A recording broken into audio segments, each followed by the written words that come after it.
From the Lifecycle Controller homepage, click Platform Restore.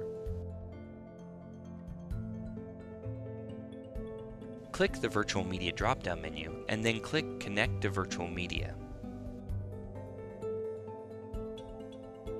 Once connected, choose Map Removal Disk from the Virtual Media menu.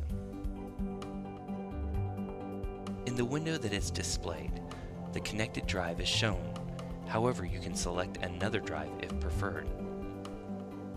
When satisfied, click Map Device.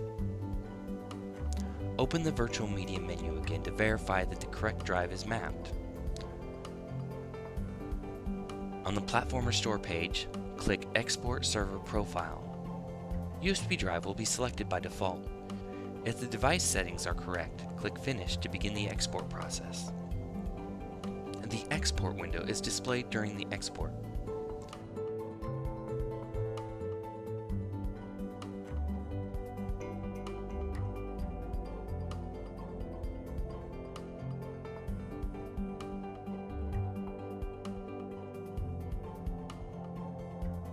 When finished, a dialog box showing that the export was successful is displayed.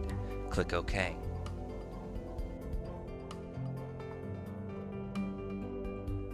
To check to see if the export was successful, click Lifecycle Log.